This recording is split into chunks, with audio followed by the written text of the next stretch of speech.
Okay, friends, today we are going to read another book about a tree.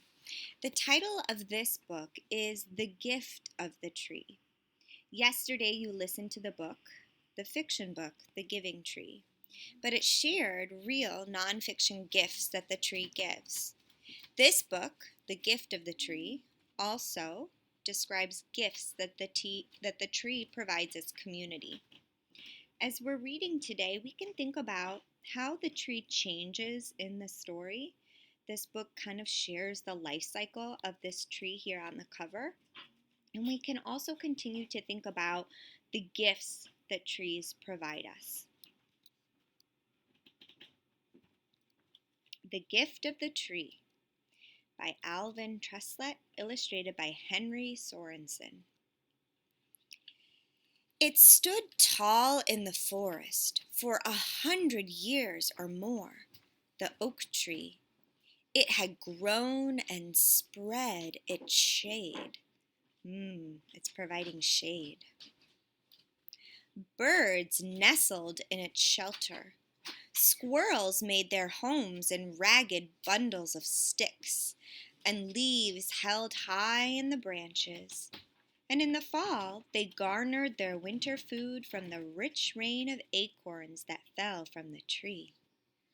Wow, these squirrels, not only is the tree their habitat, but it provides them food, acorns. Tucked under its gnarled roots, small creatures found safety from the fox and owl.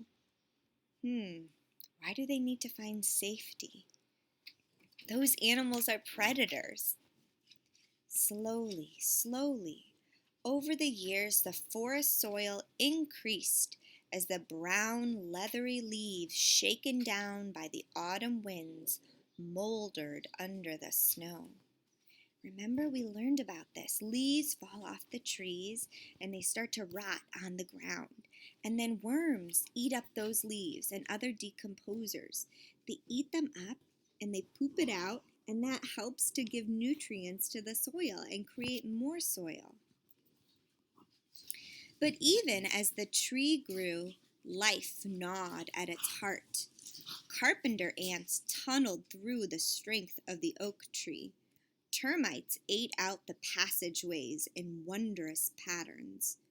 A broken limb let the dusty spores of fungus enter the heartwood of the tree, and a rot spread inside the healthy bark. Oh no. Year by year, the tree grew weaker as its enemies worked. Each spring, fewer and fewer leaves unfolded, and its great reaching branches turned gray with death. Woodpeckers peppered the limbs with holes, looking for the tasty grubs and beetles that had tunneled the wood. And here and there they dug bigger holes to hold their babies. In winter storms, one by one, the great branches broke and crashed to the floor of the forest, until there remained only the proud trunk, holding its broken arms up to the sky. Sorry, friends, if you can hear my dogs playing. Shh, girls. So a winter storm made the branches fall off this tree, and it's just this one proud trunk left standing. Now it was autumn, and the days were long and lazy. Yellow, gray, and misty mornings, middays filled with false summer warmth, and the nights pierced with frost. Then came a day of hurricane wind and slashing rain, and as the fierce wind shrieked through the forest, the trunk split and crashed to the ground. There it lay, shattered, with only a jagged stump to mark where it had stood for so long.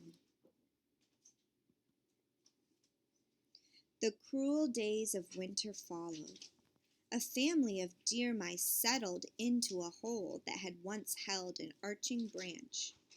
A rabbit found protection from the biting wind in the rotted center of the trunk, and the ants and termites, the dormant grubs and silent fungus, waited out the winter weather under the bark and deep in the wood.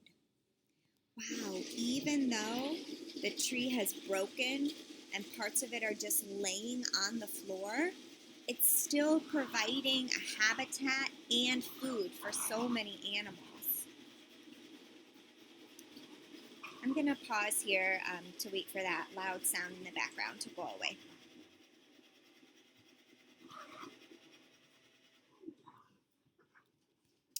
In the spring, the young sun warmed the forest floor, and acorns sprouted to replace the fallen giant. Now new life took over the dead tree. Old woodpecker holes made snug homes for chipmunks. The hollow center of the trunk sheltered a family of raccoons, while beneath the bark spread the wood-eating fungus, ghost white and sulfur yellow. And deep inside, the carpenter ants and the termites continued their digging and eating. On the trunk, where the tree lay half buried in the damp and musty leaf loam, the mosses stitched a green carpet, softer than the softest wool. Here is that moss. Looks like carpet as it covers this dead trunk. Fragile ferns nestled in the shadow. Here are those ferns. Mushrooms popped out of the decaying mold. Here's the mushrooms. And clumps of creamy white Indian pipes clustered together, drawing nourishment from the rich loam. So here are those flowers. So this dead, rotting tree is providing nutrients, vitamins to the soil, and all these other plants can grow because the soil is rich from nutrients. The years passed and the hard wood grew soft and punky. It crawled with 100,000 grubs and beetles, centipedes with their scrambling, scurrying legs, and snails and slugs all fed on the rotting wood. The earthworms made their way through the feast, helping to turn the tree once more into earth.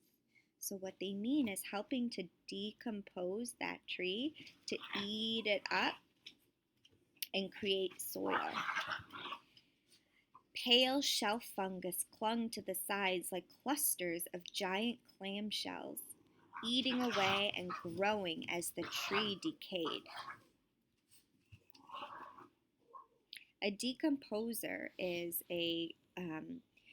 oftentimes they're insects, but sometimes they're even snakes and small reptiles or small mammals that eat up this rotting material on the forest floor or on on top of any soil, and helps to create richer soil with nutrients and help to decompose these dead plants and help turn it back into soil. A skunk came waddling by with her string of babies. Sniffling at the wood, she ripped into its softness with her claws to uncover the scrambling life inside. It's full of insects. And eagerly the family feasted. Secretive forest birds scratched and picked for grubs and worms, pulling the tree apart bit by bit, while the melting winter snows and soft spring rain hastened the rotting of the wood. And in this way, as new trees grew in strength from acorns that had fallen years ago, the great oak returned to the earth, so it became soil again. On the ground there remained only a brown ghost of richer loam where the proud tree had come to rest. And here we can see, look, the new tree is coming out of that soil.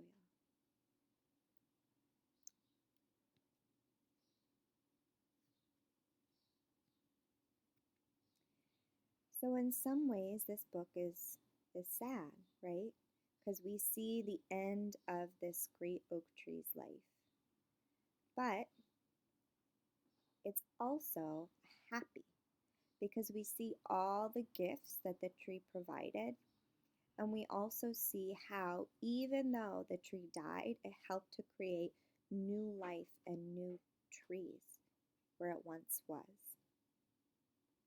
You can talk about these questions with your family. How does the tree change in this story? And why is the book called The Gift of the Tree?